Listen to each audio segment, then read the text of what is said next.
સતગુરુ મહારાજની જય.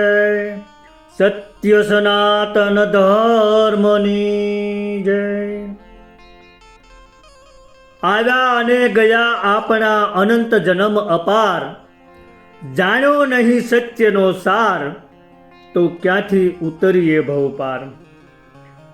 સર્વે સંતો મહંતો ભક્તો જ્ઞાની હંસો અને જિજ્ઞાસુ આત્માઓને વંદન સાથે જય ગુરુ મહારાજ. આજે ગંગા સતીબાની એક ભજન વાણીને મતિ અનુસાર સમજવાનો પ્રયત્ન કરવો છે. ભજનના શબ્દો છે, જેને લાભ લેવો હોય તો બેસો એકાંતમાં. અને આ ભજનને મારી અલ્પમતિથી સમજવાનો પ્રયત્ન કરું છું. એમાં જે કાંઈ નાની મોટી ભૂલ કે ત્રુટિ રહેવા પામે એ બધી મારી છે, પણ આપ મોટું મન રાખીને ક્ષમા કરજો. તો જોઈએ ભજનના શબ્દો. પહેલી કડીમાં ગંગા સતીબા શું કહે છે કે જેને લાભ લેવો હોય તો બેસો એકાંતમાં ને બતાવું કુશી અપાર રે, ઈરે કુશીથી બ્રહ્મના તાળા ઉઘડે ને લાગે ભજનમાં એક તાર રે. જેને લાભ લેવો હોય તો બેસો એકાંતમાં. હવે જ્યાં સુધી આપણે રસ્તો જાણતા નથી ત્યાં સુધી અજાણ્યો જ લાગવાનો, અંધકારમય લાગવાનો. આગળ પર શું હશે એની કલ્પના રહેવાની. પણ જો કોઈ ભોમિયો આપણી સાથે ચાલતો હોય, કોઈ જાણકાર આપણી સાથે હોય, તો પછી કંઈ જ ડર નથી, પછી કંઈ જ અંધકારમય લાગતું નથી. એમાં આધ્યાત્મિક માર્ગ અજાણ્યો છે અને એનો લાભ એમનામ નથી મળતો. પણ હાચા સદગુરુ મળે તો એની યુક્તિ બતાવે છે. અહીં ગંગા સતીબા કહે છે કે જો કોઈને સાચો આધ્યાત્મિક લાભ લેવો હોય તો એકાંતમાં બેસો. હું તમને એની એવી અમૂલ્ય ચાવી બતાવું કે જેના દ્વારા બ્રહ્મના તાળા ખુલે અને મન ભજનમાં એકાગ્ર થઈ જાય. અહીં ગંગા સતીબા કહે છે કે ભીડમાં સાચી સાધના થતી નથી. ભક્તિ માટે એકાંત, શાંતિ અને ધ્યાન જરૂરી છે. અને સદગુરુ એક એવી રીત બતાવે છે કે જેનાથી મન સ્થિર થાય, ભજનમાં એકાગ્રતા આવે અને પછી પરમાત્માની અનુભૂતિ થાય. આ ભજનમાં ગંગા સતીએ અંતર સાધનાનો માર્ગ બતાવ્યો છે.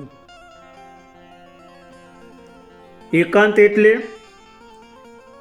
ઇન્દ્રિયો પર સંયમ રાખી વૃત્તિઓને અંતર્મુખ કરવી, બહાર ભટકતી મનની વૃત્તિઓને અંદર તરફ વાળવી. અને કુશી એટલે અંતર્ભજન કરવાની સાચી રીત. હવે આ ભૌતિક અર્થમાં કુશી એટલે ચાવી એવો અર્થ થાય. અને જે રીતે ચાવીથી તાળું ખુલે છે એ જ રીતે આધ્યાત્મિક માર્ગમાં એક ગુપ્ત રીત, ગુપ્ત ઉપાય અથવા તો એવું ગુપ્ત જ્ઞાન હોય છે કે જે આત્મજ્ઞાનનું તાળું ખોલે છે. કુશી એટલે સદગુરુએ આપેલી આંતરભજનની રીત, અને જેના દ્વારા જીવ પોતાનું સાચું સ્વરૂપ ઓળખે છે. સંતો કહે છે ને કે શરીર એક ઘર છે અને મન, માયા અને અજ્ઞાન એ તાળું છે. અને ગુરુની કૃપા અને ભજનની રીત એ કુશી છે. આ ખુશી મળે ત્યારે જ અંદરનું દ્વાર ખુલે છે. અર્થાત આશા સદગુરુ અંતર્ભજનની રીત બતાવે ત્યારે જ જીવને પરમાત્માની અનુભૂતિ થાય છે. અને એટલે જ કીધું છે કે સદગુરુ મારે સારડી ઉતારે આર પાર, ઘાયલ કરે આ પાંજરું અને દેખાડે દસમો દ્વાર. તેથી આગળ કીધું કે બ્રહ્મના તાળા ઉઘડે. તો તાળું ઉઘડવું એટલે જ્યારે સાધકને અંદરથી અનુભવ થાય કે હું શરીર નથી, હું મન નથી, હું સત ચિત આનંદ સ્વરૂપ આત્મા છું, આવું જ્યારે સમજાય ત્યારે એને તાળું ખુલ્યું કહેવાય. અને આ માર્ગે આપણે એકલાએ જવાનું છે. આપણી પોતાની ઓળખાણ જાણવાની છે, માટે એકાંત આવશ્યક છે. એકાંતમાં જ એકાગ્રતા આવશે. અને ગંગા સતીબા કહે છે કે હું જે ખુશી બતાવું એનાથી બ્રહ્મના તાળા ખુલશે, એટલે કે હાસુ જ્ઞાન પ્રાપ્ત થશે. હવે બીજી કડીમાં આગળ શું કહે છે કે ભાઈ રે પ્રથમ મુખ્ય તો જારણા રાખો ને, દશા રાખો ને ગંભીર રે, નિમ બારું નહીં બોલવું ને ધારણા રાખવી ધીર રે. ભજનની આ બીજી કડીમાં ગંગા સતીબા એમ કહે છે કે સાધનાની શરૂઆતમાં સચેતતા રાખવી ખૂબ જરૂરી છે. મનની સ્થિતિ ગંભીર અને શાંત રાખવી, બિનજરૂરી વધારે વાતો ન કરવી અને ધીરજથી ધ્યાન ધારણા રાખવી. કારણ કે સાવચેતી, મનની ગંભીરતા, મૌન અને ધીરજ, આ 4 ગુણ હોય તો સાધના ઝડપી આગળ વધે છે. ગંગા સતીબા કહે છે કે જે ખુશીની વાત કરે છે એ આ જ વસ્તુની વાત કરે છે કે આધ્યાત્મિક માર્ગમાં જે નિયમો પાળવાના હોય તે પ્રથમ સંકલ્પ કરો, ધારણા રાખો, વચનમાં સંકલ્પ પ્રત્યે ગંભીર બનો, વળી જરૂર વગર કે નકામું બોલવું નહીં અને ધીરજ રાખવી. ગંગા સતીબા કહે છે કે પ્રથમ મુખ્ય તો ધારણા રાખો. તો હવે આ ધારણા એટલે શું? ધારણા એટલે જાગૃતિ. કેવી જાગૃતિ રાખવાની છે? તો મન ક્યાં જાય છે, મન ક્યાં ભટકે છે, વિચારો ક્યાં દોડે છે, તેની સાવચેતી રાખવી. મનને ગંભીર રાખવું, વ્યર્થ બોલવાનું ઓછું કરવું અને ધીરજથી ધ્યાનમાં સ્થિર રહેવું. એક સાખીમાં સંતોએ કીધું છે ને કે આપ તજ હરિભજ, નખ શીશ તજ વિકાર, સબ જીવ સે નિર્વેર રહે, સાધ મતા હે સાર. હવે ત્રીજી કડીમાં ગંગા સતીબા આગળ શું કહે છે કે ભાઈ રે આહાર તો સર્વે સત્વગુણી કરવો ને રે, રૂડી પાળવી રીત રે, ગુરુ વચનને મૂકવું નહીં ને, રાખવી પરિપૂર્ણ પ્રીત રે. ગંગા સતીબા કહે છે કે આધ્યાત્મિકતાના પંથે ચાલતા દરેક સાધકે સત્વગુણી આહાર લેવો. કારણ શું? કે જેવો આહાર એવા વિચાર હોય. સત્વગુણી આહાર હોય તો વિચારો પણ સત્વગુણી હોય છે. બીજું, સારા સંસ્કારો અને નિયમો પાળવા, ગુરુ વચનમાં કાયમ અડગ રહેવું અને ગુરુ પ્રત્યે સંપૂર્ણ પ્રેમ રાખવો. ગંગા સતીબાઈએ અહીં સાધનાના 4 મહત્વના આધાર બતાવ્યા. કયા કયા?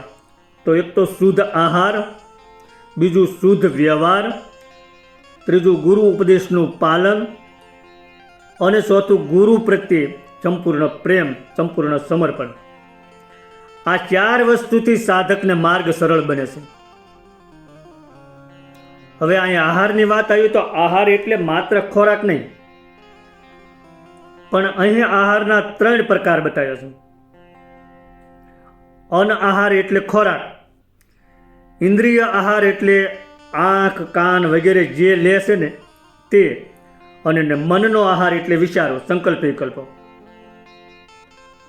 આ ત્રણેય શુદ્ધ હોવા જોઈએ. સત્વગુણી આહાર એટલે શુદ્ધ ખોરાક, સારા વિચારો, સારો સંગ, ગુરુ પ્રત્યે પૂર્ણ પ્રેમ. આ બધું થાય ત્યારે સાધકને અહંકાર ઓગળે છે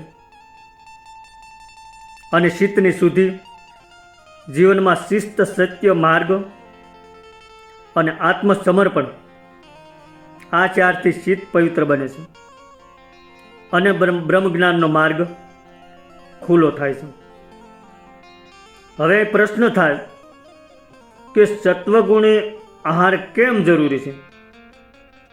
એનો ઉત્તર એ છે કે આહારથી મનની પ્રકૃતિ બને છે અને એ પ્રકૃતિ મુજબ જીવન બને છે. આમ ગંગા સતીબાઈએ જીવન શુદ્ધિ ઉપર ભાર મૂક્યો છે, કારણ કે ચિત્તની શુદ્ધિ વગર ભજન થઈ શકતું નથી. અને હાસુ ભજન, ગુપ્ત ભજન એટલે કે અંતર્મુખી ભજન એ સદગુરુની કૃપાથી મળતું જ્ઞાન છે. બાહ્ય દેખાડા વગર અંતઃકરણથી એ ભજન થાય છે. હવે છેલ્લી કડીમાં, ચોથી કડીમાં ગંગા સતીબા આગળ શું કહે છે કે ભાઈ રે ખટમાસ એકાંતનું આસન જીતવું ને ત્યારે અર્ધો યોગ કહેવાય રે. ગંગા રે સતી એમ બોલ્યા ને પછી અભ્યાસ વધતો જાય રે. તો ખટમાસ એટલે 6 માસ, 6 મહિના. ગંગા સતીબા કહે છે કે જો સાધક 6 મહિના સુધી એકાંતમાં સ્થિર રીતે ધ્યાનમાં બેસવાનું શીખી જાય તો તે યોગનો અડધો ભાગ પાર કરી લેશે અને ત્યાર પછી સાધનાનો અભ્યાસ ધીમે ધીમે વધતો જાય છે. આ રીતે 6 મહિના એકાંતમાં બેસવાથી ચિત્ત સ્થિર થાય છે અને ચિત્ત સ્થિર થતાં વૃત્તિઓનું શમન થાય છે અને સુરતાનો તાર એ પરમાત્મા સાથે સંધાતા અર્ધો યોગ થયો એમ કહી શકાય. અને પછી ધીમે ધીમે સાધનામાં આગળ વધી શકાય છે. તો અહીં ગંગા સતીબા સાધનામાં સ્થિરતાનું મહત્વ સમજાવે છે. એકાંતમાં બેસવું, શરીર અને મનને સ્થિર રાખવું અને સતત અભ્યાસ કરવો. જે આ તન મનની સ્થિરતા જો આવી જાય તો સાધનાનો માર્ગ સરળ બની જાય છે.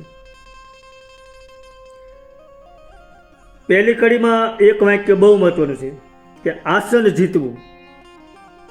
તો આસન જીતવાનો અર્થ માત્ર શરીરથી નથી, પણ એને 3 સ્તરે સમજાવ્યું છે. આસન જીતવું એટલે સ્થિરતા પ્રાપ્ત કરવી, પણ આ 3 રીતે: શરીર સ્થિર, શ્વાસનું નિયમન અને મનની એકાગ્રતા.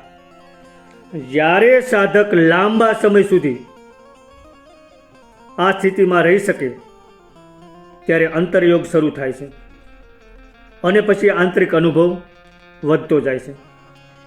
છેલ્લી કડીમાં કીધું કે પછી અભ્યાસ વધતો જાય રહ્યો. એટલે જો સાધક એકાંતમાં સ્થિર રહી ધ્યાન કરવાનો અભ્યાસ કરી લે તો યોગનો અર્ધો માર્ગ પૂર્ણ થાય છે. પછી સાધના સ્વાભાવિક રીતે ઊંડા સ્તરે આગળ વધે છે. અભ્યાસ એટલે અખંડ ધ્યાન અને સમરણની રીત જાણી લેવી એ, અને એ રીતે જાણી લીધા પછી જ આધ્યાત્મિક માર્ગમાં આગળ વધી શકાય છે. ગંગા સતીબાના આ આખા ભજનનો સાર એટલો સમજવાનો છે કે ગુરુએ બતાવેલા નામ સ્મરણ, જાગૃતિ, શુદ્ધ જીવન અને એકાંત ધ્યાનથી સાધકના અંતરમાં બ્રહ્મ જ્ઞાનના તાળા ખુલે છે.